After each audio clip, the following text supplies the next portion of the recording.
Assalamu alaykum va rahmatullohi va barakatuh. Qadarlik dunyoning har qaysi joylaridagi barliq Uyg'ur tilini anglab tushunadigan barliq qarindoshlar hammalariningki mushu vaqti va buningki vaqti xayrlik bo'lsin. Bugun biz dushanba, ya'ni bu İstanbul vaqti asli 9:20da boshlaydik, lekin Yevropadagi qarindoshlarniki iftosiga to'g'ri kelib qolgachqa biroz kechikib qoldik. Kechirsizlar, hammalardan uzr tilaymiz. Assalomu alaykum. Kerem Zahir efendim qanday ahvallar yaxshi obdan tutulma? Aleykümselam. Allah'a şükür. Bugungi Qur'ondan nazar nomli programmamizda yana shu ustozimiz Kerem Zahir efendi bizga Qur'oniy nuqtada turib davlatchilik to'g'risidagi ikkinchi leksiyasini biz bilan o'rtoqlashmoqchi. Endi hammamizningki qalbida biz bir davlatimiz bo'lsa degan mushundoq bir arzu bilan, mushu g'oya bilan yashayotganlar barg'ansiri ko'payotidi. Shuning uchun bu to'g'riliq izlanayotganlarmi texmo qat'iy qilib izlanayotidi. Bu sohada bizning Qur'oniy nuqtada turib izlangan olimlarimiz, ustozlarimiz bor. Bulardan birisi Kerem Zahir efendi. Hürmetli Kerem Zahir efendi, siz Qur'oniy nuqtada turib davlatchilik haqida bizga nimalarni so'zlab berasiz? Assalamu aleyküm. Dünyanın her qaysi joylaridagi hurmatli qarindoshlar, hammanglarning shu vaqt xayrli bo'lsin. Biz uzundan birisi vatan millatniki mujodilasini qilib kelyapmiz. Nurg'un o'zi bu sohada ko'z qarashlar, farqli ko'z qarashlar mavjud. Bir qism qarindoshlarimiz islom davlati quramiz desa, yana bir qismi xalifalik quramiz deydigan, yana bir qismi islom amirligi quramiz deydigan, yana bir qismi demokratik davlat quramiz deydigan, har xil o'zi har xil shaklda tushunchalar mavjud. Shuningga Qur'oni Karim qandoq bir o'zi davlat qurish sohasida maxsus bir programmani o'tirib qo'ymagan bo'lsa-mu, lekin shu davlat qurish programmasiga men mush shaklda bo'lsa bo'ladi degan bir nimaning o'zini, usulning o'zini, shuning ichida bir shartlarni o'tirib qo'ydik. Shuning uchun o shartga asosan agar davlat qursak, u davlat qandoq bir davlat bo'lib chiqadi, yoki islom davlati qurishga tashabbus qilamdi, yo shariat davlati qurishga tashabbus qilamdi, yoki hech qanday bir dinga mansub bo'lmagan bir davlat qurishga tashabbus qilamdi. Buning o'zini mush Qur'ondagi shu prinsiplardan anglab olsak bo'ldi. Xudoyim bo'lsa inshaalloh. Bu sohada nihoyatda oyatlar nihoyatda ko'p. Bu shu oyatlarniki eng oz bir qismini keltirdim men bugun. Çünkü onu hammasini deyish uchun yomon uzoq vaqt ketdi ekan. Ustoz, mushu davlatchilik, mushu sohaga kirishdan burun Qur'ondagi endi biz davlat ustida nima qilyapmiz emasmi? Shu davlat degan bir ufqum, shunga bir tushuncha berib o'tib, undan keyin kelsak, texnik tushuncha bo'ladimi yo? Bo'ldi.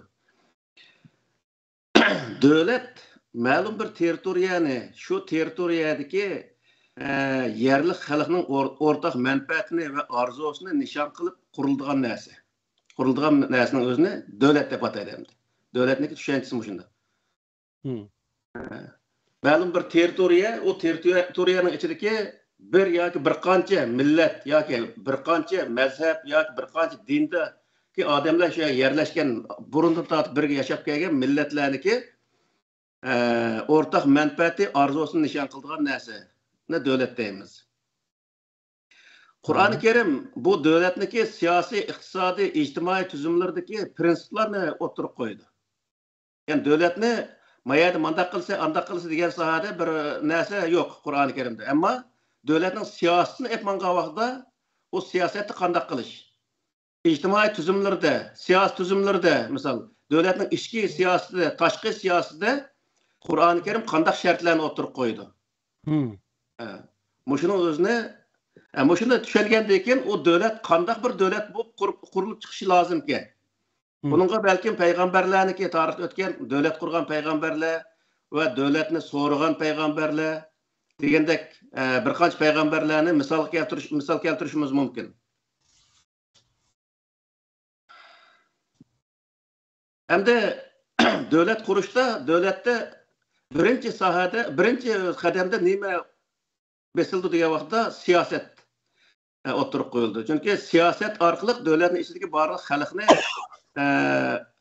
birga keltirish, sirtul aloqa qilish va kaza nurg'un o'zi ishlar bo'ladi. Shu sababdan buningda birinchi devletning ichki siyosati nazarda tutildi.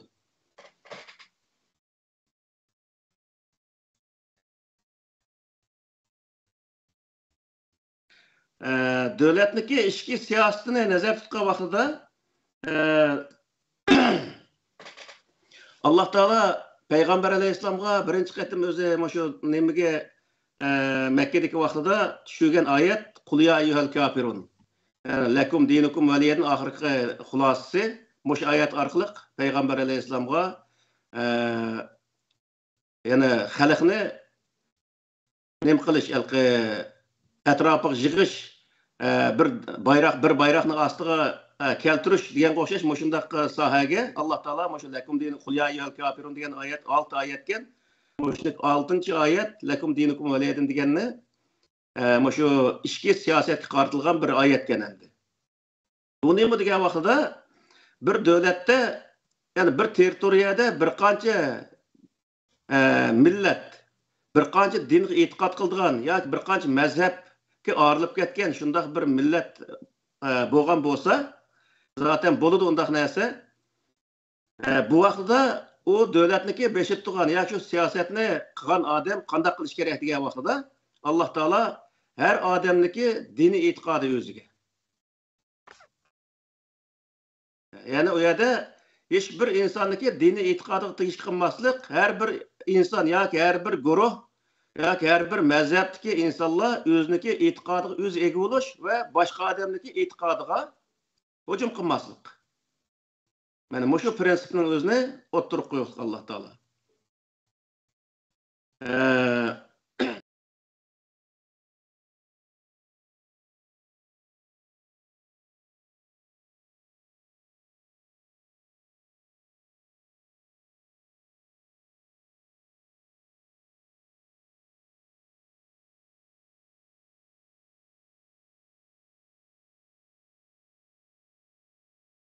Artık 11. ayetinde Estaizu billah ya eyyühellezine amenu la yeskhar kavmun min kavmin esa yekunu hayran minhum ve la nisaun min nisain esa yekunu hayran minhunne ve la telmizu enfusekum ve la tenabezu bil elqab bi'sel ismul fusuq ba'del iman ve men lem yetub fe ulaikumuz zalimun degan şu ayet arqılık Allah Teala bizge bildirdi. Yani bir cemiyet yaşayatkan yoki bir jamiyatni, bir millatning ichidan chiqqan bir lider bo'lsa, u lider birinchi boshqa millatning o'zini to'van ko'rmasligi va ortiq ko'rmasligi, hammasini o'xshash ko'rish. Bir millat ikkinchi bir millatni ham masxar qilmaslik, o'xshash ko'rish o'zi bilan uniki bir qism narsalarning o'zini masxar qilmaslik. Ya'ni madaniyat sohasida, mazhab sohasida yoki bo'lmaydi e'tiqod sohasidagi narsalarning o'zini masxar qilmasdan insonlik nuqtasidan, ya'ni birlik kelib, shu yerda o'zi birga yashash. Buniki birinchi sharti nima degan vaqtda, shuniki butun o'zi har xil dindagi, xuddi men hozir shu Londonda ashtaq yashayapman. Bir tarafimda musulmon bor, bir tarafimda yahudi bor, yana bir tarafimda o'zi xristian bor hamda. Men ashundaq bir jamiyat yashayapman. Mushundaq bir jamiyat yashagancha qanday qil degan vaqtda hech kimniki e'tiqodiga, mazhabiga va madaniyatiga haqorat qilmasdan, aralashmasdan hammamiz Allah Teala yaratgan bir inson degan nuqtada turib muomala qilishni Allah Teala buyurdi.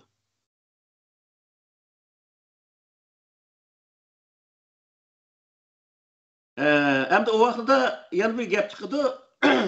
Biz nimaning o'zini dinni vaqt tashviq qilmadik. O vaqtda biz hech qanday din tashviq qilmay turib, shunday o'tamdik deydigan gaplar chiqdi. Buni Allah Teala dinni tashviq qilishga cheklama qo'yib Sura Baqarniki 256-oyatida La ikraha fid-din qad tabayyana ar-rushdu minel ghay femen yekfur bit-tağut ve yu'min billahi faqad istemseke bil urvetil vusqa la infisame laha vallahu semi'un alim degan mush oyatning o'zida haqni botildan aniq o'zi kishilarga yetib bergandan keyin kishilar hammasi haqning o'zini ma to'g'ri ma xato degandek darajada uningki to'g'riligining o'zini yo'ritib bergandan keyin haqni yetkazish mushagachilik bo'ladi. Ama onun nersiga o'tib kishilarni o mushu endi haq bo'lgandan keyin sen buni kirsan deb uni zo'rlashga bo'lmaydi degan gap. Ya'ni har bir odamniki haqiqatni so'zlash haqqi bor, va lekin boshqalarni uningga kir deb zo'rlash haqqi yo'q. Ya'ni siyosatda mushunda siyosatchi bo'lgan odamlar hech qachon o millatning ichidagi mazhabga, diniy e'tiqodlarga kirmasligi lozim. Yani siyasetin beşi tutan adamlar ortak şu bütün bizi şu teritoriya içindeki barlık insanı okşaş muşu bizdeki devletimizin içindeki bir puhra, her birisi bir puhra okşaşla degen maksat tutup siyaset kılış lazım. Sen özü Müslüman, sen gayrimüsliman, ya sen ehli sünnet vel cemaat, sen öz Şia dediğin mundak bir okumda bulmaslık, mundak bir şekilde muamel kılmaslık lazım diyen gibi. O faqatla bir adamniki 5 balası olsa 5 balısıga o'xshash bir dada yoki bir ana ashunday muomala qilgandek shu yerdagi 5, 6 ya 10 ga ayrılib ketgan millat jihatda, mazhab jihatda ayrılib ketgan insonlarga o'ziniki shu 5 balasiga o'xshash muomala qilgan shaklda hammasiga o'xshash muomala qilish, adolatli muomala qilish, mana buning o'zi Alloh taolo şu devletniki siyasetçilerge, devletniki memur orullarda işleyen her qanday adamga meni muşunun özünü boğruyor degan.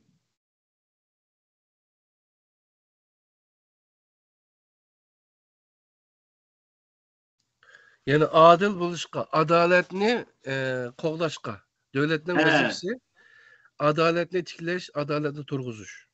To'g'ri. Bu vaqt Alloh taolo sura Nahlniki 90-oyatida İnnallaha ya'murukum bil adli vel ihsan ve ita'i zil qurba ve yenha anil fahşai vel munkar vel bag'i ya'izukum leallekum tezekkerun degan oyatning o'zida insonlar orasida adalet bilan adaletga borishqa, ya'ni boshqa oyatlarning o'zida adalet bilan hukm chiqarishqa, adil hukm chiqarishqa Alloh taolo buningga buyurdi deydi.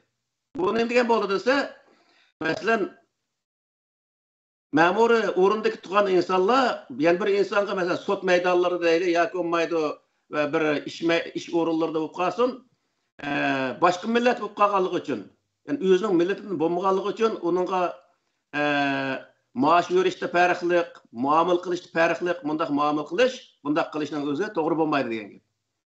Kim bo'lishidan qat'iy nazar, faqatla u ishni qila oladigan, to'g'ri qila oladigan odam bo'lsa bo'ldi. Surishtiradigan gap bu.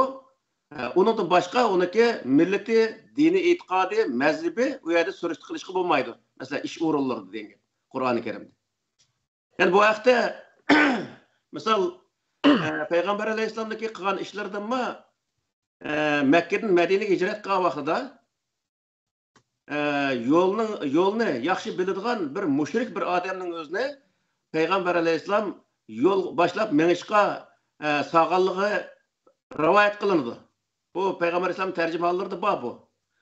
Bu nimani bildirdi desa, faqatla bu yerdagi bir ishqa bo'lgan vaqtida yoki bir ishqa tanlagan vaqtda bir insonni u ishni qila olamdi, qila olmamdi. Bu yerda mana Qur'ondagi oyatning o'zimi, yana bir oyatning o'zida Innalloha ya'murukum an tu'addul amanat ila ahliha va idha hakamtum baynan nas an tahkumu bil adli. Innalloha ni'ma ya'izukum bihi. Innalloha kana samian basira degan shu sura Niso'ning 58-oyatida Alloh taolo sizlarni omonatni o'z ahliga berishga buyurdi. Bu nima degan bo'ldi desa, bir odamni biz ishga olmoqchi bo'lgan bo'lsak, bir shirkatimizga ishga olmoqchi bo'lgan bo'lsak, u odam musulmon bo'lganligi uchun erishamas, yoki yahudi bo'lganligi uchun erishamas, yoki o'z millatimiz bo'lib qolganligi uchun erishamas. U odam osh ishni qila olamdi, qila olmamdi. Osh ishni bilamdi, bilmamdi. Osh ishning hodisini chiqa olamdi, chiqa olmamdi. Buni surishtir qilish. Bu nima? Ish egasi bo'lgan odam. Yani layoqatmi yoki sadoqatmi deganning o'ttirisi tanlash to'g'ri kelgan chog'da layoqat, nima? Layoqat. Bu yerda iymon, e'tiqod surishti qilinmaydi. Faqat u ishni qila olamdi, qilolmamdi odam. Bu surishti qilindi degan gap. Yani bir yerda bir bino solmoqchi bo'lsak, bu yerda meniki qarindishimga, o'zi yoki meniki dindishimga deb o'tirib uni akilib, u qilolmaydigan odamni akilib, o'rilib ketgan uyni solgandan, u yani rost shu uyni selishni yaxshi biladigan, ashniki mutaxassis bo'lgan odamni akib sog'utsak, u to'g'ri bo'ldi degan gap. U kim bo'lishini qat'iy nazar.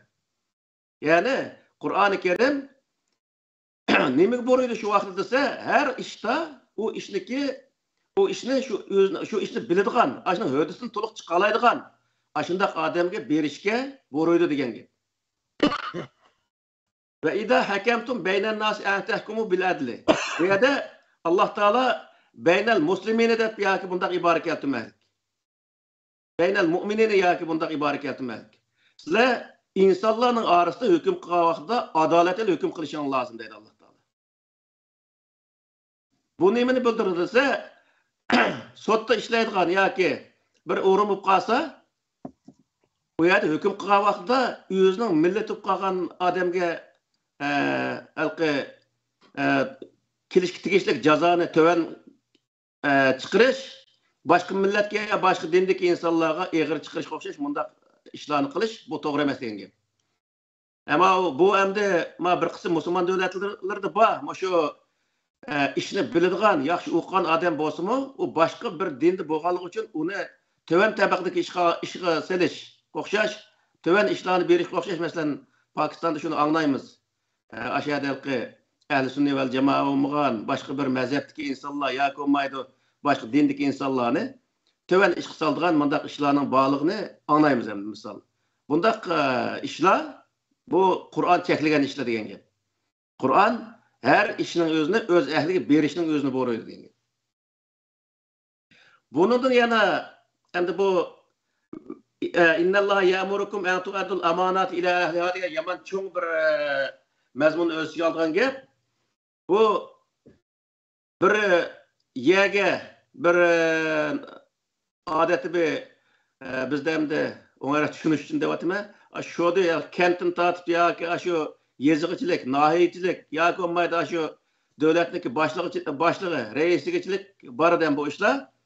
Shundaq bir saylan bo'lgan vaqtida bu yerda bu omonatni o'z ahliga beradi degan nimani bildirib desa, uniki diniy e'tiqodi yoki millat surishti qilinmaydi degan gap. Shu davlatni, masalan, davlatning raisiga bir odamni saylamoqchi bo'lsak, shu davlatning raisligiga loyiq, shu davlatning raisligini to'liq o'zi ep mang'alaydigan, millatni cho'qim to'g'ri yetaklab mang'alaydigan, davlatni qutqizalaydigan odamning qo'liga u raislikni tutqizish degan gap. Agar u yerda unda qilmagan vaqtda degan vaqtida uni men musulmonga yoki men mening mazhabimniki yoki men u falon dindanki deb o'tirib uni tutqizish orqali tutqazsak, agar u uning ahli bo'lmagan taqdirda u nima bo'ladi desa, davlatni vayron qiladigan gap. Uning uchun Alloh taolo nima deydi desa, davlat sodiq, davlatning o'zini to'g'ri ep mangadigan odam bo'lsa, ashuni hodisini to'liq chiqaradigan inson bo'lsa, Alloh taolo uning qaysi din, qaysi mazhab, qaysi millat bo'lishini qat'iy nazar shu davlatning territoriyasi ichidagi shuning eng layoqatli insonning o'zini saylash bu shu xalqniki vazifasi degan gap. Agar shunday bo'lmagan vaqtda omonatning egasi kim? Xalq. Xalq shu omonatni o'ziga shu ishga loyiq odamga bermagan vaqtda ziyonni kim tortadi desa, xalq o'zi tortadi keyin. Shuning uchun Alloh taolo bu yerda omonatni ahliga beringlar deyishdagi sabab bu. Masalan, buningda bir qism misollarni keltirishimiz mumkin. Boyqa misolma shuniki birisi yana misol Xolid ibn Valid deydigan bir qo'mondan bo'lgan Payg'ambar alayhisalom zamonasida u shu hijratning 6-yilimi, 7-yilimi shundaq nimaga Madinaga kelib islomni qabul qilgan bir kishi. U nəhayət özellikle taktikada usta bir taktikçi endi shu askar qo'mondonligida askarni nəhayət yaxshi biladigan shunday bir inson. Ash odam kelgandan keyin Payg'ambar alayhisalom payg'ambar bo'lgan kunisini tortib islomni qabul qilgan insonlar bor endi. Abu Bakrga o'xshash Hazreti Ali'ye okşaş adamlar vardı. Aşını beğenmeyen hukukun özüne aş adamı bir misal. Sen bugün İslam'ı kabul kıldın. Hem tek biraz öğrengen bu İslam'ın özüne. Öğrengendeyken onudaki sen maya kegin demezsin. Muş adam, muş işinin ehli. Devolturup Peygamber Aleyhisselam aş adamı beğengenliği bütün özüne nemelde aşı Peygamber Aleyhisselam tercüme hal deyimiz, aş sahabınlık tercüme hal deyimiz, aş kitabı deyimiz de bu.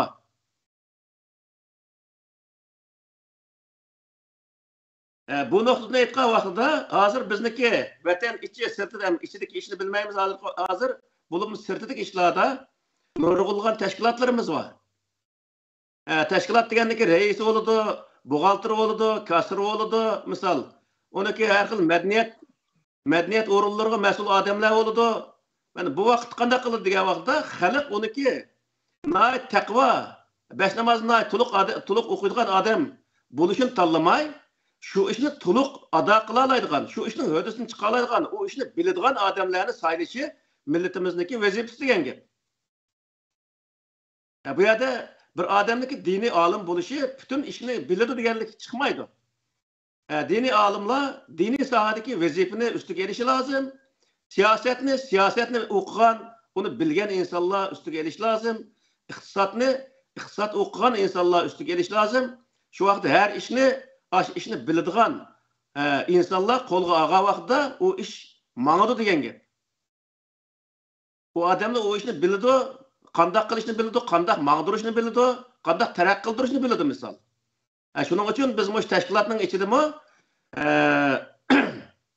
halqi diniy sohadagi emas, o ishni biladigan odamlarni tanlashimiz nihoyatda pek muhim.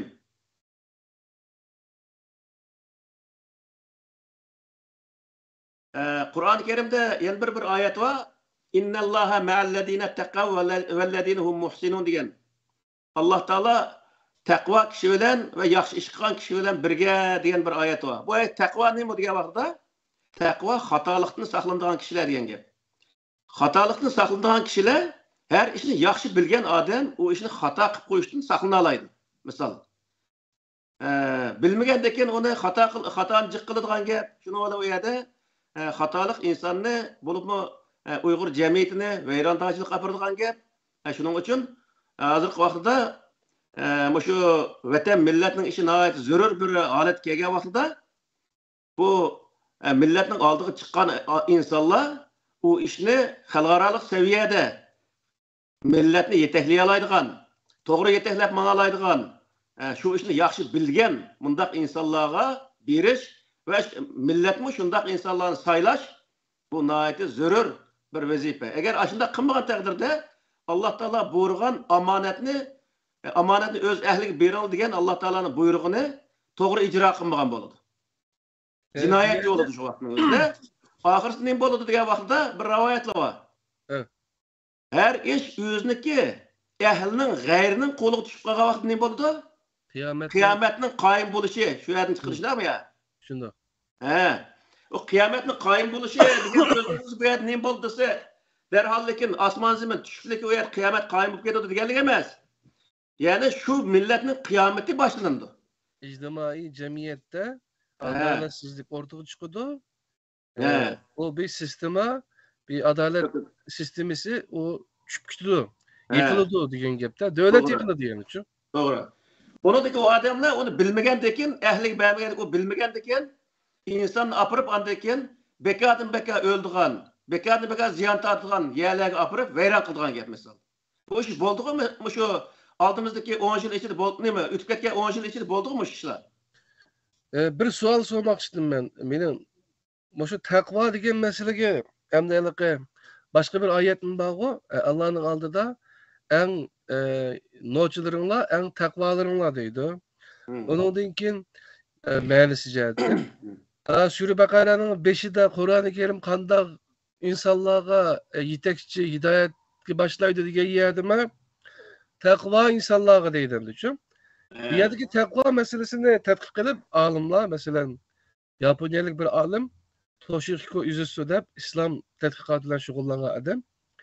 O adamma tetkik kılış arkalık bu takva degen bu sözünün ki ma'nisi yani mesuliyet mesuliyetchan, mesuliyet, anlık Hmm.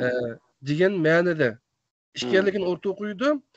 Nurg'un olimlar shuniki nimasini elib Qur'on tarjimalarida taqvoning o'rniga yani angliq degan shu mesuliyetchan degan nimani iborani qo'llanadi. Hmm. Sizlarcha bu to'g'rimi? Bu to'g'ri. Meniki nimamda ma o taqvoniki ma arabcha nimasini surishtirgan vaqtimda ashniki o'zi 80% yeriga to'g'ri keladi degan gap ma so'zning o'zi. Mesuliyetchan degan. Taqvoning o'zini Alloh taolo yani taqvo kishilar uchun Qur'oni Karim hidoyat bo'lish shak yo'q deb Sura Baqara 5-da keladi-ku. Bu nima degan bo'ldi desa, xatolikdan saqlanma deydigan inson bo'lsa, Qur'oni Karim qarab mangsa, Qur'oni Karim o odamni xatolikdan saqlaydi. Yani Qur'oni Karim ko'rsatgan yo'ldan manga vaqtda o odam xatolikdan saqlana oladi degan bo'ldi endi. Barliq mesuliyetchan kishilarni, angliq kishilarni hidoyatga boshlaydi. Yani bu noktada aytgan vaqtida ya Qur'on shu faqatlarga ibodat emas, bu ibodat olsun, siyoset olsun, cihat olsun, kiyim kechak olsun misalda, yemek içmek olsun, gap söz olsun, meniştiriş olsun, bütün işlerde Allah Teala takva buluşunu buyuruyordu. Bunun hem sahası takvanın işidir Allah Teala. Neymiş qarıya vaqtda? Kiyim kiygan vaqtda qanday takvalik oldu misal? Kiyim kiygan vaqtda insanni Allah Teala yap degan yerini yapadigan derecede, yani yepilmay qilishdan saqlaydigan kiyimlarni kiyish. Yana hajga olgan vaqtda halqi açlık evlanlar deydi Allah Teala. Açlığın yaxşısı nima, onun yaxşısı nima dese, takvalık, aşağı takva kelimesini işletiyor. O nimini bildirir dese, insanı aç qo'yishdan saqlıqdek derecede, yani aç qalmaqdek derecede tamak yemek evlanlar degan gap. Yani bu Ramazan'ın tutuşturma bizi takvalık kapırdığı degan nimesi var. Onun bir rolü var. Kurbanlık da mı şu? Doğru. Ama bizim insanlar takvalık ne? Kiyim kiçek, sakalını uzun koyuş, iştahını kalt giyiş. Yani diyendek mağalıkı şekli cihetten düşünüyorlar hem de çok. Asıl takvalık, mesuliyetçanlık. Değil mi ya? Doğru. Mesela neydi? Az Ramazan tutuvatımız. Bu Ramazan'da Allah Teala takva bulun deydi. Bunu takva buluşunu kadar kılış gerekirse Ramazan'da Allah Teala kaçtal şart koydu? 3 tal. Değil mi ya? Gün tak atkandan başlap gün olduğu aralıkta yemeğimiz, içmeğimiz münasebet kılmayımız. Cinsi münasebet kılmayımız. Evet, doğru. Bu şu 3 tal neyesinde kılıçtan saklananlar diyen gebemdi. Bunun sırtında koşuverip gayret şikayet kısak olmaydı. Oğul kısak ya başka kısak olmaydı. O davamlık bolğan işler o. O gayret şikayet degende Ramazan bolmasın davamlık kılıç olmaygan näse. Mesela. O takım eğer günah o kardeşinin ki güçünü yegen beraber deydi o ayette mi?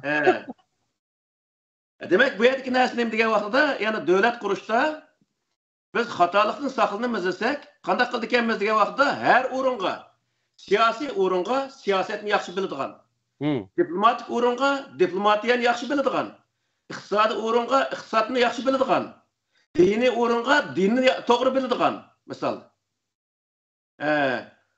Ma'rif, masalan, ma'rif o'rinlariga ma'rifni yaxshi biladigan. Yani demek bu yer jig'ib aytgan vaqtda her o'ringa shu o'rindagi ishni to'g'ri biladigan, yaxshi biladigan, to'g'ri ijro qilib mang'alaydigan insonni qo'yish bu taqvolik. Mana mushunday qilgan odamlar xatolikdan saqlandi. Bu odamlar qanday bo'ladi? Qur'oni Karimning hukmi bo'yicha ulayka ala hudan min robbihim. Mana mushunday odamlar to'g'ri yo'lning ustida bo'lgan bo'ladi. To'g'ri yo'lning ustida bo'lgan odam nima bo'ladi? Va ulaykumul muflihun. Ular nijatlık erişti, ağırlık galbiga erişe alaydı degan. Ama biz qassobni Navoiyni o'rniga, Navoiyni qassobni o'rniga qo'yib qo'yadi. Ishni qalaymiqan qilgandan keyin ishning beshiga u ishniki tegitekni bilmaydigan. Og'izda siyosatni so'zlaydigan, askarlarsiz generalga dasverim deydigan, olimniki bu faylasufga dasverim deydigan insonlar hozirgi vaqtda. Bundaq emas. amaliyotda ash ishni rasmiy biladigan va o'sha ash ishni hududini chiqaradigan insonlarni qo'yish. Bu yerdagi masala bu. Mushundaq bo'lgan chog'da nima bo'ldi degan vaqtda Alloh taolo bu yerda sizlar ashundaq qilgan vaqtingizda xato ishni xato qilib qilishdan saqlana olasizlar. Ishni xato qilishdan saqlangandan keyin siz cho'qim nimaga erisha olasizlar? G'albiga.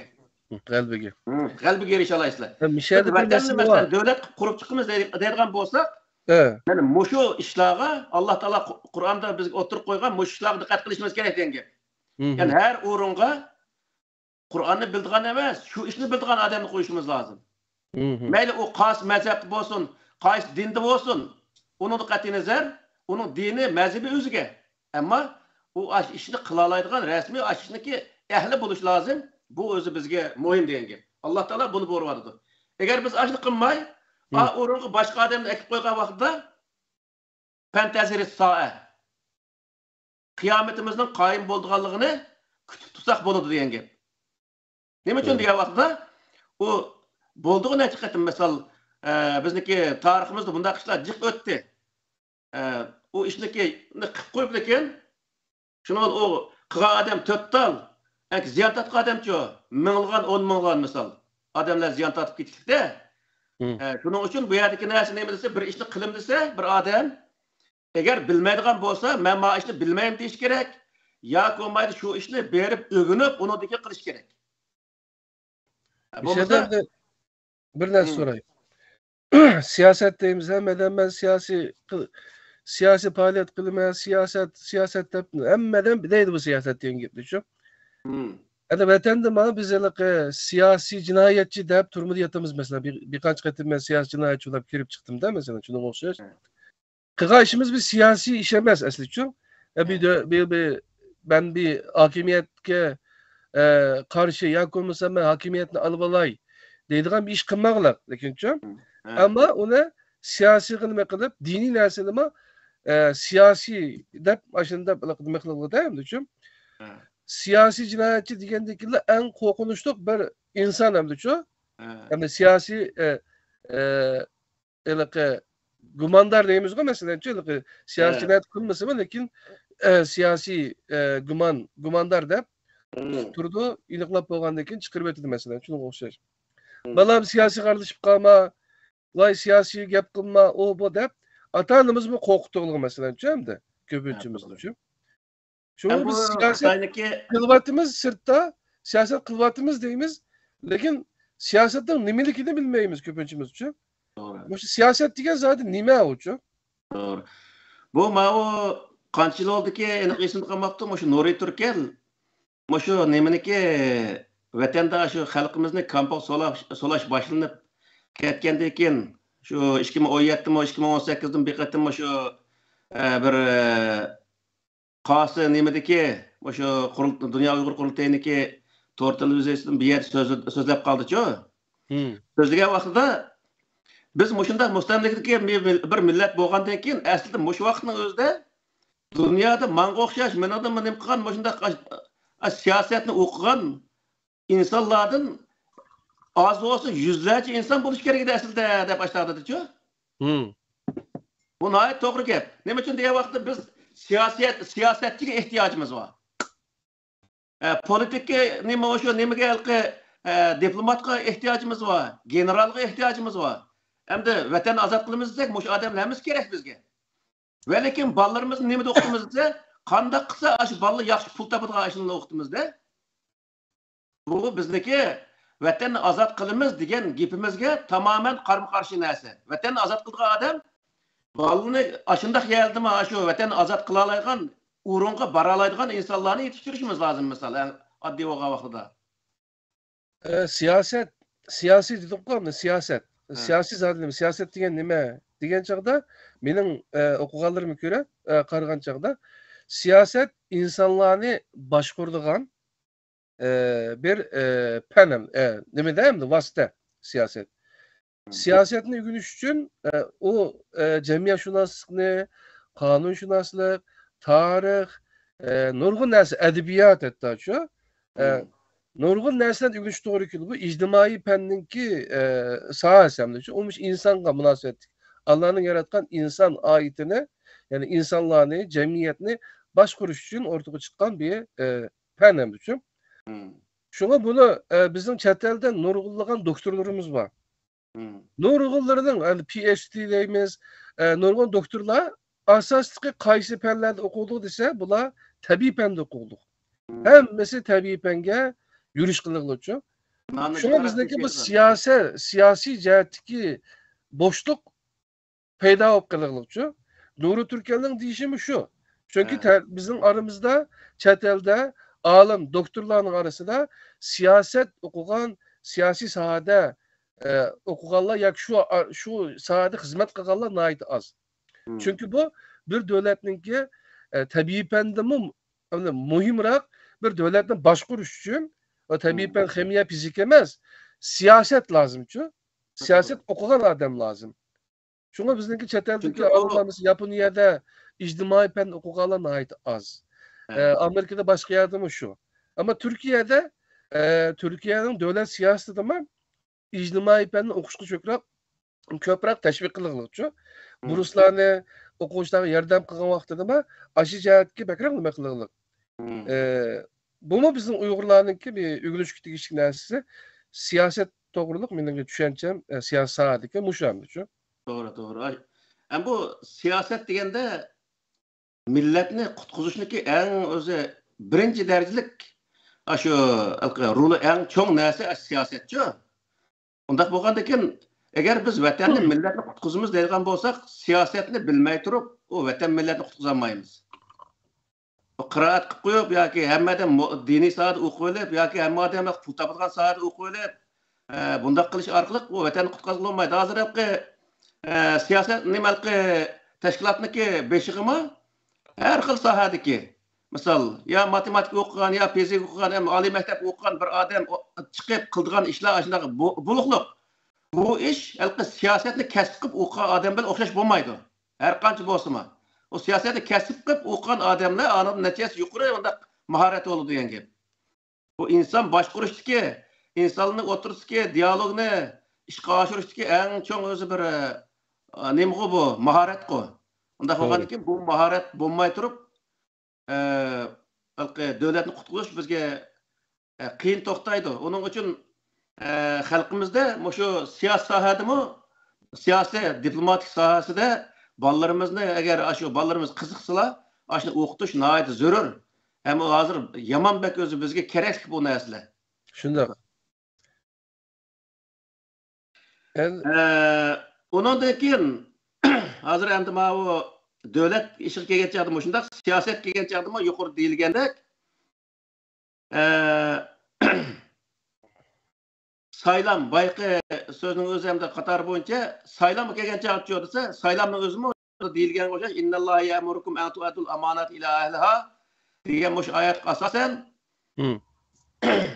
har sohaga millat ash sohada o'qigan odamlarni hattoki bizda shunday narsa bo'lish kerakki şu saylamı tushirgan insonlar o'zini tonishtirish kerak.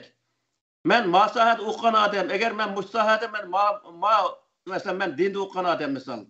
Men shu diniy sohadagi ishni qo'lga olsam, bu ishni men mandaq ishni qila olayman deb o'ziniki qo'ldan keladigan ishni o'tirib qo'yish lozim. Siyosat sohasida o'qiganlar ashta xalqi saylam bo'lgan vaqtda ashta o'tirib qo'yib, Yevropada butun o'zi saylam bo'lgan vaqtda o'zini tunishtiruvchi bu. O'zini tonishtirish bu hech qanaqa ayb ish emas bir tarafdan. Bir tarafdan ishqa salohiyati rost bormi yo'qmi millat uni bildigan gap. Bilgandan keyin o millat uni bu ishqa saylamaslikning o'zini millat qaror bergan gap. Yana bir narsa millatniki bir o'zi millat diqqat qiladigan bir narsa bor. U narsa nima desa ishni bildigan odamni saylamasdan o'ziniki mahallasida o'zining bir mahaldashi o'zining bir yurtdoshi yoki o'zining urug' tuqqanlari yoki bo'lmaydi o'ziniki kasbdoshlariga o'xshash bundaq odamni tanlash bu xato narsa. Millat shu odam qanday ishni qila oladi, shuni tushunish lozim. Kim shu ishni qila olsa, ashada saylamoqchi bo'lgan ish nima ish saylamoqchi misol, shu ishni kim qila oladigan bo'lsa, millat o'zini nihoyatda o'zi shosh tutish lozim. Shu ishni qila oladigan odamga shu vazifani berish lozim. Anda demek mesela halifelik devleti kurumuz deydi mesela için ben halife buluş için yani halife İslami bir devlet kurup onunki başlığı reisi halife buludu mesela için. O halife mesela Kureyş'ten buluş gerek diyecek bana rivayetlerini uydurup çıkarıldı mesela için.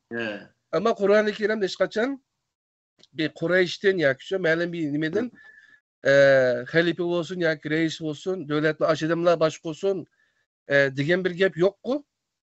Kur'an'daki ne hazırladık ku? Hı. Ehliha degendikin şunun layakatli adam buluş gerek diyen gap. Kur'an'daki hüküm bu. Qandaq bir işqa bir adamni saylamoqchi bo'lsak, shu ishqa o odam layoqatli mi emasmi? Shu ishni qila olamdi, qilamamdi? Ashuni hudisini chiqalam, chiqamamdi? Buni bilish kerak xalq, andan keyin o ishni berish kerak degan gap. Mesela Uygurlar bir devletni kurup şunun hudisini çıkalamdı mesela. Bunun misalları var mesela şu. Zaten bunundan tartip nurgulluğun devletler kurulup bizim Uygurlar. Şundan ya? Meyli bir Budist bir devleti olsun. Budistler yaşayan çok. Koca Uygur Handarlığı değil. Ya mesela Karahallar devleti değil. Ama şunun o şey devletler kurulgan hem de şu. Uygurların üzü de devletçilik, devlet kuruş, devletni başkuruştan ibaret başkura alaydıgan bir nime var, iktidar var. Şundan mı ya? Onu bizge çoğun bir Kureyş'tin ya ki Arap'tan birisi başkurup emsin buludu o? Ya buludu. O bizge keregi yok onu ki. Bunu kendi ahırsında bu kandak devlet kuruş moşu hazırlıkı moşunu bir kur sözlep ötkendikin Allah Teala Kur'an-ı Kerim'de kandak devlet kuruşunu maksat kıldık ya insanlığa. Bunun özünün ahırsı hulasını çıkarımız. Ama hazır şunu ki nemelerini devatımız hem de. Hem de bir cemiyette bay diyen ki koşaş mesela Şarkı Türkistan'da ibaret bir tuprağın içinde nurgun millet birge yaşayımız misal. Uygurlar, Kazaklı, Kırgızlı, Özbekli degende hatta Mongollu var, Tacikli var degende kaşında özü nurgun milletler birge yaşayımız. Onun üstüge her xil mezheptiki, her xil dindik insanlar var. Misal Uygurlar İslam dinine itiqat qilgan bilan o Mongollar İslam dinine itiqat qilmaydi. Budda dinine itiqat qilamdiki shunday bir narsa bor. Andakin o Müslüman ben degenin otursudu mu? Şiaları var, Ehl-i Sünnileri var. Muşundak murakkep cemiyette yani hiç qanday bir devlet dünyada 100% bir dinge itiqat qiladigan fakat bir millet, bir tal millet yaşaydigan bundaq bir devlet bo'lmaydi. Ayndaq az bo'lsa 5-6 ta bo'lmasa 100 millet birga yaşaydigan ashundaq o'zi devletlar bor. Bunda bo'lgandiki bizniki vatanimizdami eng az bo'lsa 10-15 yoki az bo'lgan vaqtda bo'lmasa 20 millet az ko'p bo'lib ashundaq birga yashashimiz mumkin keyingi vaqtda vatan mustaqil bo'lgan vaqtda. Mush vaqtda millatlar qanday o'tadi degan vaqtda yuqorqi hayotniki mazmunga asosan bir-biriniki diniy e'tiqod hujum qilmaydi. Lakum dinukum valiyadin. Her adamning diniy e'tiqodi o'ziga deb aşı e'tiqodi öyle o'tadi. Yani bir-biriniki e'tiqodi hujum qilmaydi. İkincisi bir-biriniki muqaddasatlarini yani Buddistlarniki nimalar bo'ladi? Butxonalari, Müslümanlarniki camiler bo'ladi. Misal Yahudilarniki tapınaqları bo'ladi, Hristiyanlik çirkevleri bo'ladi. Muşuna o'xshash o'zining ibodatxonalari bo'ladi. Ular o'zi muqaddas bildigan narsalar bo'ladi. Bu sohada cho degan vaqtda bu sohadami bir-biriniki bundaq muqaddasatlarni sökadigan, tillaydigan, uni haqorat qiladigan bundaq ishlarniki bo'lishini Alloh taolo to'sidi degan gap. O'sha yuqorqi la yaskhar qawmun an qawmin asa yakunu khayran minhum va la nisaun an nisa'in asa yakunna khayran minhunna degan mush oyatning o'zimi ashniki delili degan gap. Hamda ular qanday o'tadi shu vaqtda jamiyatda hamda shu inoq qarshi degan vaqtda Alloh taolo Maida Sura Niso'niki 86-oyatida va iza huyitum bi tahiyyatin fahayyu bi ahsan minha aw rudduha innalloha kana ala kulli shay'in hasiba degan mush oyatning o'zida debdi. sizlarga salom qilingan vaqtida uning yaxshiroqini yoki uning o'qishini yana qaytaringlar. Yani mayada etigenliği çıksak haydaydı. Biz onun o'qishini qaytarmoqchi bo'lsak haydaymiz. Eğer onu da yaxshiroqni qaytarmoqchi bo'lsak, hay yoki good morning deymiz. Bir narsani qo'shib deyli. Anaqa vaqtida. Shuning bilan o'zi bo'ldi. Assalomu alaykum, va alaykum assalom va rahmatulloh degan gap bor.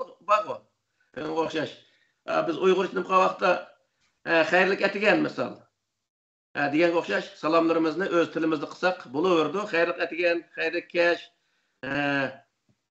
yaxshi tush ko'ring degan o'xshash bundaq o'z salomlarni, bundaq tilaklarda qilsak, bu o'xshashlar shu arab assalomu alaykum degan bilan o'xshash bir salom bo'ladi.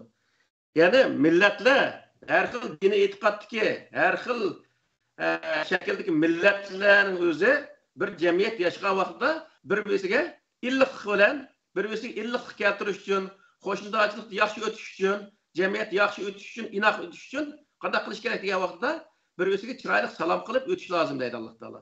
Bir-biriga yaxshi orzu tilaklarda bo'lib o'tish lozim. Masalan, bizniki mana Ramazon kiribdi. Ramazon kirgan vaqtda mana qo'shnilarimiz Yahudi, Xristianlarmisi voy sizniki Ramazon keldi, Ramazon muborak bo'lsin deb bizga yaxshi tilaklarni qildi misol.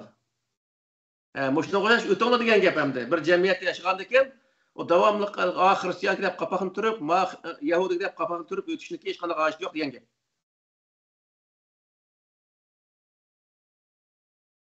Yani bu hafta Sura Hujuratning 11-oyatida Bismillahirrahmanirrahim.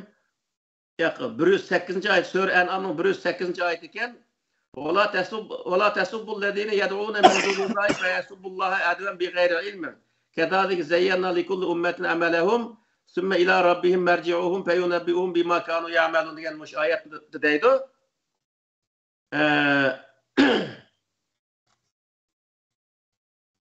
Sizlar Allohning g'ayrik narsini o'zining ilohisi tutayotgan insonlarniki u ilohlarning o'zini dashnam qilmanglar. Ya'ni buddistlar butni iloh deydi. Hristiyanlar İsa Aleyhisselam'ın Meryem'in özüne Xudoning o'g'li deb da'vo qildi misol. Yahudilar Uzayr Allohning o'g'li deydi. Shuni o'sh İsa Aleyhisselam Meryem'ning o'z suratlarini esib qo'ydi.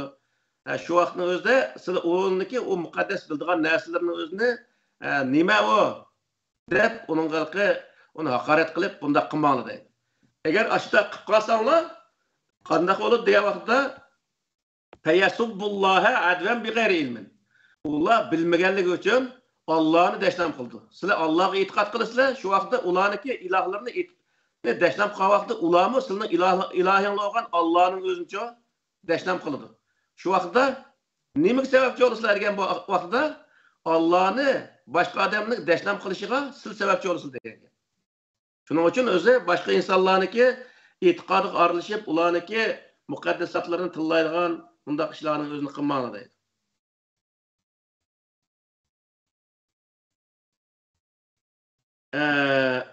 Muşu yuqorqi ijtimoiy tuzum larga asoslangan vaqtida ya'ni bir jamiyatda har xil dindagi yoki har xil millat shunday yashaydigan, har xil millat, har xil dindagi insonlar yashaydigan jamiyatda yuqorqidek biz ish tutib ekanmiz. Hammamiz inoq o'tib ekanmiz, bir-birimizniki muqaddasatlarning o'zini dashnam qilmaydi ekanmiz. Saylan bo'lgan vaqtda shu ishning hodisini kim eng yaxshi chiqalaydi? Qaysi dinda, qaysi mazhabdan bo'lishidan qat'iy nazar, shu ishning hodisini kim eng yaxshi chiqalaydi? Uni saylash lozimki. Yani mushu shartlarga asosan Alloh taolo o'tirib qo'ygan davlat qanday davlatga degan vaqtda biz o'zi o'ylayotgan, ya'ni biz islom davlati quramiz, xalifalik quramiz, nima deydi uni endi biz emirlik, islom emirligimi? İslam emirligi, shariat davlatiga ashunday davlatni quramiz degan gap bor. Buning hammasi to'g'ri emas degan gap. Ya'ni hech qanday dinga tava bo'lmagan, hech qanday dinga tava bo'lmagan siyosat dindan tamoman xoli bo'lgan. Ya'ni siyosat dinni siyosatdan orib etilgan. Mundaq bir davlat qurildi degan gap. Yani layık devlet. Yani bu nima degan bo'ldi degan vaqtda siyasetni dinni aralashtirmaysiz degan gap. Yani teokrasi deydi buni dini devlet kur deydigan gap yok Kur'an-ı Kerim'de. Dini devlet kur degan gap yok. Dini devlet kuruş Allah Teala Kur'an-ı Kerim'de bizge bayan kılgan, nişan kılgan Allah Teala'nın devlet kuruş için gösterken prensipiga tamamen öz zıt degan gap. Hiç qanday devlet tebe olmagan haletdeki bir devlet kuruş. Şu vaqtda öz qanday oldu degan vaqtda hiç qanday bir dinge tebe olmagan dekin şu devlet territoriyasida yaşaydigan insanların bütün dini itikatlarına o'xshash qariya oladi degan gap.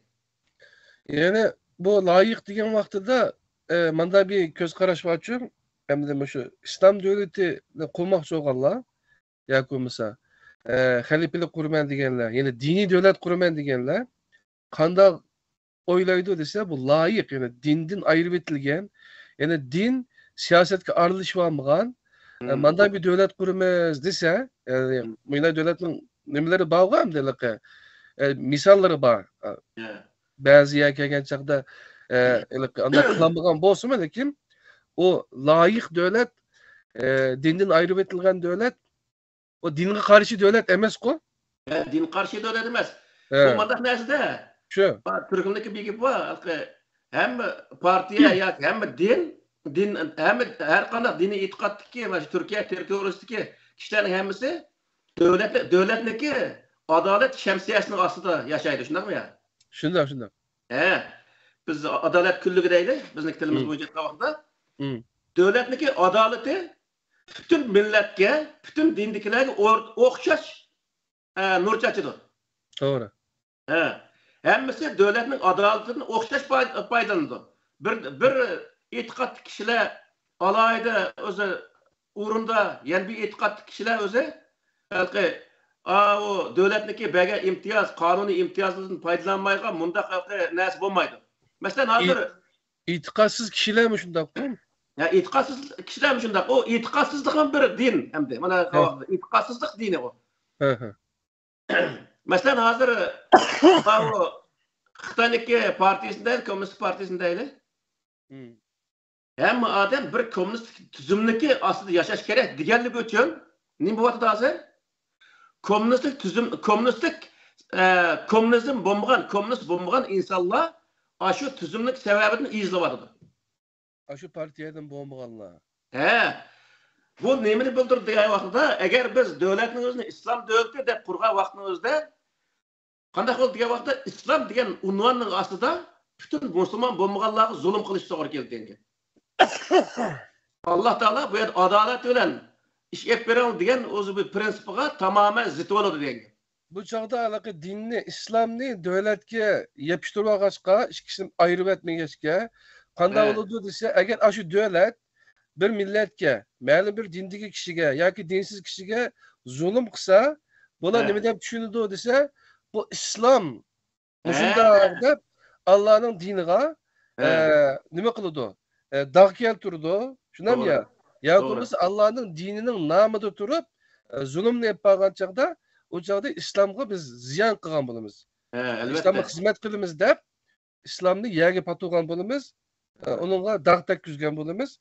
Bu cho'ng bir günah. Undaqmi? To'g'ri. Lekin mana bu nimadan misol hozirgi muslim degan gaplarga asosan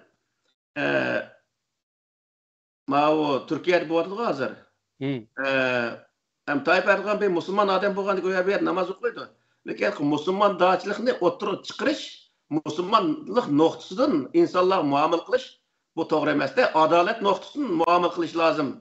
Shu hokimiyat ustidagi masalan har qanday nimadagi ma'mur o'rindagi odamlar hammasi adolat nuqtasida turib harakat qilish lozim, so'z qilish lozim. Ammo diniy nuqtadan turib so'z qilish bu to'g'ri bo'lmaydi degan gap. Allah Teala şu vaqtning o'zida adalet nuqtasidan so'z qilgan vaqtda Allah Teala'ning Qur'ondagi adolatni namoyon qilish uchun bu dinlik eng asosli o'zi nuqtasini namoyon qila oladi degan gap. Misol Payg'ambar alayhisalom zamonasida shunday bir nima bor. Allah Teala insonlarning orasida Adaletini hüküm kılınlar deganlik uchun Peygamber sallam nima qildi? Bir Yahudi bir musulmonniki yer talishib qilish majrosining o'zini hal qilgan vaqtida mana bu musulmonga men mushtarak turib o'zi hükümni aşağı qilay dedim o yoki aşağıda adalet bilan hüküm qilgan vaqtida kimning manfaatiga bo'ldi bu ishlar? Bu hüküm Yahudining manfaatiga bo'ldi. Yahudining manfaatiga bo'ldi misol. Haqliq edi u yerda. Yahudi işte haqliqga shuni ola o adalet aşağıda o'zi Yahudining manfaati uchun bo'ldi. Demak bu yerdagi narsani degan vaqtda bu hokimiyatning beshi turgan, ma'mur o'rinli turgan odamlar Elqe döglen tavuz olması gerek. Ya özünün milletiga yanıvasıdığan, ya özünün mezhebiga yanıvasıdığan, ya özünün dini itikadik adamı yanıvasıdığan emas, adalet turduğan adam buluş gerek. Kim buluşuna qat'i nazar, şu yer iş qanchalik onun qanday jazo berildi. Bu noktada çeng turuş gerek degan gap. Qur'ondagi bu ishki siyoset, ishki tuzumlari mana mushundaq bo'ladi. Endi tashqi tuzum o degan vaqtda tashqi tuzumga Alloh taolo ben şu siyaset sahasında kitabını okuyan vaxtıma şu lekum dinukum valiyedin degan oyatniki o'zi prinsip asosan ish olib boradi. Ya'ni hokimiyat beshi turgan insonlar Ustoz hozir endi ishki siyoset jihatiga so'zladik, endi tashqi siyoset diplomatiya bu yine bir 15-20 minut tugamaydi qachon bu. Hozir 1 soat so'zlabdimiz. Davomlashtiramdik ya buni 2 soatga olib qo'yamdik. Bu hazır tashqi siyoset, andaki davlatning iqtisodiy ahvollari borchu. Shu. Hozir soat 1 soat bo'ldi, 56 minut bo'libdi. Bundan xo'sh bu yerda to'xtandikmi? Mishada to'xtatsak bo'larmiki, meningcha. Bo'ldi. Vaqtimni xuloslab o'tay. Tetimlik yaxshi bo'ldi. Men ko'p narsadan o'rgandim. Endi ma'o qarindoshlarning bir qismlari menga nayt xafa ketishi mumkin. Bu islom davlati qurmizsak anda deydi, ma'go'ning o'zi manda deydi deyishi mumkin. Ammo Qur'oni Karimda Alloh taolo siyosatga, ishki tashqi siyosatga, shu bir jamiyat yashaydigan insonlar o'tirib qanday yashash sohasiga, muomalaga buningga ahamiyat berish lozim. Ahamiyat berib shu yerda qanday yashagan vaqtda Alloh taolo Qur'oni Karimda bizga o'tirib qo'ygan prinsiplarga amal qilib yashaydi ekanmiz. Buning o'zini yaxshi o'rganishimiz lozim. Hamda Qur'ondagi davlatchilik degan nuqtani men izohlagan vaqtimda Alloh taolo Qur'oni Karimda islom davlati, xalifa davlati, yoki xristian davlati, yo Budda davlati, yoki bo'lmaydi Yahudi davlati degan o'xshash bir dinniki nomida atashni Alloh taolo hech bir zaman o'tirib qo'ymadi. Hech qanday dindan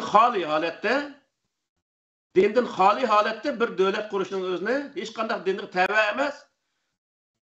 Hamma dinni quchoqlay olgan, hamma dinga o'xshash barobarlik bilan adolat ostida o'zi uni insonlarni yoshlatgan, shunday bir davlat qurishning o'zini Alloh taolo bizga buyurdi degan.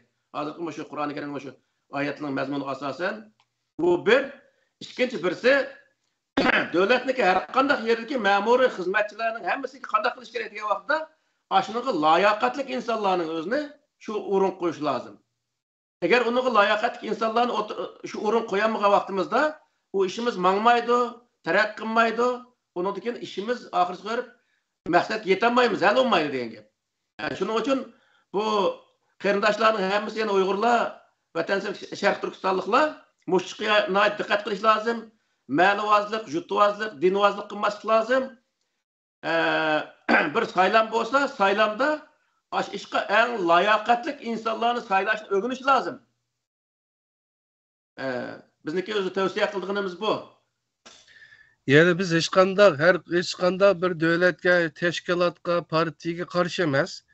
Faqat Qur'ondan tadqiq qilib biz o'rta qo'ygan, ya'ni sizniki bu yakunlari asosida faqat ma'lum bir nuqtani eng muhim bo'lgan nuqtalarni yuritib berishni maqsad qildik. Shundaqmi? Xato tushunib olmasa, o'zlariga elib olmasalar bo'ladi endi. İnşallah. Ana olsa qadrli qarindoshlar, va oxiru davana alhamdulillahi robbil alamin. Bugun Kerem Zahir ustozdan davlatchilikniki Qur'ondan nazar sohasi programımızda yani devletçilikninki ikinci leksiyasını, yani içki siyaset kısmını devletni tutup turgan asas prinsiplarının nima ekanligi şu doğruluk ögünüp ötdük. Hem de kiler saat inşallah 12. sanda biz tashqi siyaset, diplomatik münasebetler, iqtisadi münasebet cihetlerdeki mezmunlarını keyinki saatga koyup koyduk. Ramazan ayida hemmemizdinki ibadetler bilen, iş güçler bilen ait aldıraşıp gitimiz. Şunlaşka bir saatin işige çekledik. Az olsun, saz olsun, tetimlik olsun dedik. Anda olsa meyli artıkçılığımız olsun, meyli kemçilikimiz olsun. Bu bir yüzümüzdeki halkka ma'lum bir narsani yurtup berishni. Yani Kur'an-ı Kerim asasida oturup meselelerge nazar tashlash uchun Kur'an-ı Kerimni yaxshi ögünüşümüzün kerektiki. Yani Ramazan ayı Kur'an-ı Kerim nazil olgan ay bolgaçka, muşunda bir ulug' bir ay boptu. Muşu ayninki bizninki hayatımızda hayatımızı özgertip texmi yaxshi Kur'an'ı düşündüğün, Kur'an'ı okup onu özümüzün her kaysi sahalarga tatbiqligini buladigan bir kitap ekanligini yoritib berishni maqsad qildik. Anda olsa bugünkü programımız Mişyada tugaydi. Allah'ның özüge amanet olsa. Özürgüm rahmet. Fidayi ikranıgıma köptün köp rahmet.